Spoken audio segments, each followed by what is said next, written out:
Yo, what's going on YouTube? It's your boy DLloyd, and I am finally here bringing you guys the whole offseason recap of our Philadelphia Eagles Madden 16 franchise series. So I'm going to go through the playoffs. Obviously, we lost 31-7 against Green Bay, a pretty bad loss. So we were eliminated in the wild card round. Looking at the divisional round, you see Miami won, Seattle won, San Diego won, and then Dallas won. And then looking at the conference finals, you see the Dolphins losing to the San Diego Chargers, and then the Dallas Cowboys losing to the Seattle Seahawks. I don't know why I said everything backwards, but yeah, the Super Bowl ended up being the Seahawks against the Chargers. A pretty odd matchup. You wouldn't expect the San Diego Chargers to make it to the Super Bowl in year one, but it did not matter because the Seattle Seahawks are your Super Bowl champions. They end up winning this game 27-17. So when we look at the stats, San Diego came out to a 10-0 lead, but then the Seahawks scored 17 points in the second quarter, and then they got a field goal in the fourth quarter. And then when you look at the overall stats, Russell Wilson 164 yards, 1 touchdown. Phillip Rivers threw 2 interceptions. But the big story is Marshawn Lynch 29 carries. So it's clear that Pete Carroll learned his lesson. He made sure that beast mode got the rock. 29 carries, I think 142 yards. And then Keenan Allen led all receivers with 6 receptions. So now looking at all the players that retired, there's a lot of big ones. Fred Jackson retired after the Super Bowl, but Tom Brady retired. Charles Tillman retired. Chad Greenway, he also retired. But for us, Mike Vick is gone. Left tackle Jason Peters is gone. And then Darren Sproles is gone. 3 players that contributed to us last season. So we definitely going to have to replace them because we don't have a left tackle and we don't have a quarterback really. So we definitely need to focus there on the offseason, try to, fill up those holes. Steven Jackson, he also retired. Who else retired? I think that was about most of the big news. Peyton Manning retired.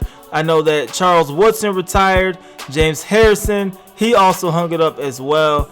And this is, like I said, I went through every single player so you guys can see everybody who's no longer there. O.C. Humanure, he's gone as well. Dwight Freeney retired. Lance Briggs, Wes Welker, and I think that's pretty much all the big people that end up retiring. So going to the actual re-sign period, we had $42 million in cap space, so a lot of space, and we had 17 players that needed to be re-signed. You see Vinny Curry was there. Walter Thurman III, that's one player I definitely considered signing, but I decided to do something a little bit different. I didn't re-sign not one of these players. I let all 17 players walk, and I figured I got $42 million. I could try to sign some players in this offseason, and then even after the draft, the players who didn't get signed, I'm going to go ahead and sign them there. So looking at the actual free agent list, I need a quarterback because Mike Vick is no longer here, and I plan on trading Johnny Manziel. So Robert Griffin is available, 74 overall, and I could probably get him for dirt cheap. So I go ahead and I offer him a cheap contract. He wanted $4 million. I said, you know what, I'm gonna give him just under $2 million. So I offered him $1.85 million for 2 years. So that was the first offer we put out there. Now looking at receivers, I want another speedy receiver. So Percy Harvin was definitely on this list for me. I also looked at Michael Crabtree. He wasn't as fast, but just another sure-handed receiver. But we ended up going Percy Harvin, giving him $12 million over 4 years. Now looking at our left end possession, Akeem Hicks, he the best lineman out there, especially for the 3-4 scheme. So we went ahead and offered him an $11 million contract over 4 years as well. Now we don't have Walter Thurman no more, so we need a strong safety. Robert Blanton is the top strong safety on the board, so we're going to go ahead and offer him a $25 million deal over 5 years. That's the biggest deal. But after the first round of free agency, Robert Griffin is the only player that signed. So at least we got the quarterback situation out the way. So now we're going back to offering more players. So Jackie Battle, a fullback. We had Ryan Matthews playing fullback last year. That's why you didn't see him running the ball a lot. So we went ahead and offered a fullback. Ted Ginn Jr., just for his speed, I believe he's an 89 speed in the game. We went ahead and we offered him a dirt cheap deal as well. Ended up offering $950,000 for a 1-year deal. So a real cheap receiver just to fill up our receiving core. So we offered him. Now we need a left tackle since Peters has retired. Jake Long is available. So we went ahead and we offered him a $4 million deal for 2 seasons. He wanted $6 million, but he didn't have any other offers, so I lowballed him a little bit. Looking at the cornerback position, Dre Kirkpatrick, we need another corner, so we offered him a lower deal as well, but we offered him a 1-year deal. Hopefully he would accept it, but just in case he didn't, we looked at Tim Jennings as well. We gave him $2 million for a 1-year contract, so we went ahead and we offered that one. So now we're looking at Walter Thurmond once again, and just in case Robert Blanton doesn't sign, I need another strong safety because we only have one other one on the roster. So we offered him a $2 million contract for 1 more year,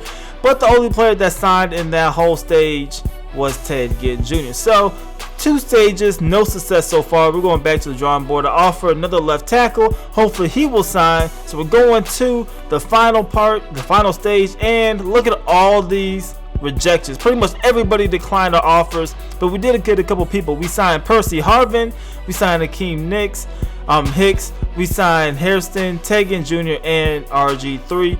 That's all the players we signed. So we have a lot of holes on this roster, but we're going to the draft. Now in the draft, there was one player that I've been targeting since I think around week 4 when I actually found him, the second week of scouting, and that is the cornerback CJ Bradley, one of the top prospects. He's the 2nd ranked cornerback. He is 6'2", 212 pounds, and according to me, his stats look like he's an absolute beast. B+ man coverage, B+ zone, B- press.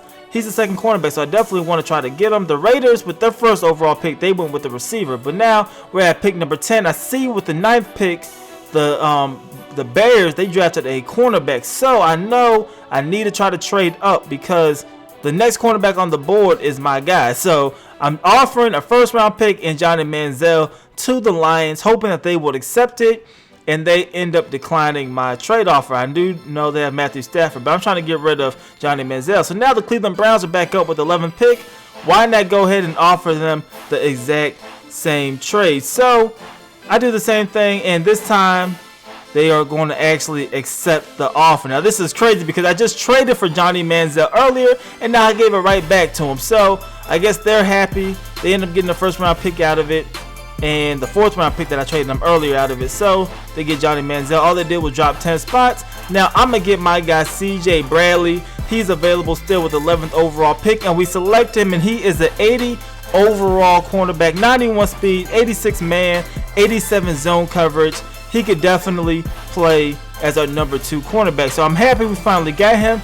Now when we simulate to our next pick, which was in the 3rd round, 10th pick in the draft, we're looking at the players that we have on our watch list. Now, if you remember earlier, we had quite a few players on that list. However, in the 3rd round, there are only 2 players left on this list: Demetrius Thomas and then Derek Phillip, a quarterback. So I don't know really what to do at this point. I decided just to sign a player that I've at least scouted and I know what he can do. So Demetrius Thomas, I do go ahead and I select him. He ends up being a 75 overall running back, 91 speed, so hopefully he can replace Darren Sproles just a little bit with his speed. I don't expect him to do too much in his rookie season. Maybe if anything happens to any of these other running backs, DeMarco Murray or Ryan Matthews. So now we're in our 2nd pick in the 3rd round. We did have 2, if you don't remember, and we decided to take the quarterback Derek Phillip, and look at his overall: 79 overall, 93 throwing power, 89 throw on the run,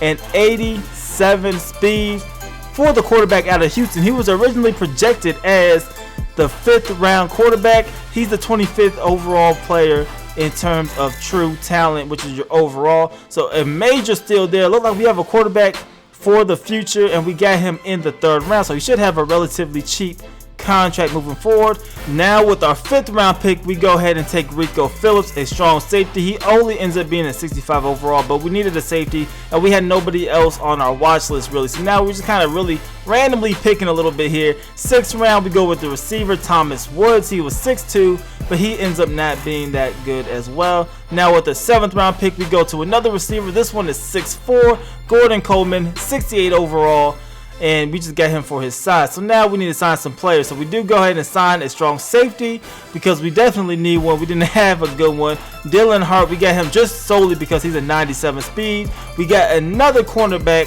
to fill up our roster a little bit, Brandon Boykin. We end up signing him to a 1-year deal as well. And that was pretty much the majority of all the moves that we made. I think our team got a little bit better. I was expecting a better offseason. However, we got a quarterback that could probably play for the next couple of seasons. Now, I don't know if he's going to be ready as a rookie. That's what we're going to have the preseason for. RG3 and Derek Phillip, they're definitely going to be battling for the starting spot. But I'm going to give the rookie Phillip an edge right away. And as long as he can hold on to the spot, he will more than likely be our starter. I mean, he has the speed, he has the throwing power, and he has more accuracy than RG3. So, like I said, as long as he can hold it down a little bit, hopefully he could bring our team a little bit further than Michael Vick did. I did wish that Michael Vick came back at least one more year to give it another go, but we're here with Derek Phillip, and this is going to be a new chapter in Philly. Hopefully everything gets a lot better. We have a better secondary, so just in case we have to go against the Green Bay Packers again, we don't get absolutely demolished like we did in the playoffs. But that is pretty much everything. You see me in practice right now playing with the new team. I'm going to be trying to bring the preseason. I don't know how I'm going to format exactly yet. I don't know if I'm going to do 2 games per 1 episode, try to get everything in 1 episode. I don't know. Let me know what you guys want to see out of the preseason. If you want me to kind of speed through it a little bit so we can get to the regular season, let me know that one as well. But yeah, I don't really have no huge stories going into the preseason, just the quarterback competition. So I guess that is huge in itself, Derek Phillip versus RG3. But I'm pretty much already leaning one way unless Derek Phillip just does absolutely terrible. He should be the starter. But like I said, let me know in the comment section below, how do you think this offseason went? Name me some of the players that you did like that we end up acquiring. Let me know a couple mistakes I made, letting some players go, players that I should have went after that I didn't. Let me know that as well. Yeah, but that's it for this episode. Please go ahead, leave this video a like and subscribe if you haven't already. It's your boy DLloyd. I'm gonna see y'all next time. Peace.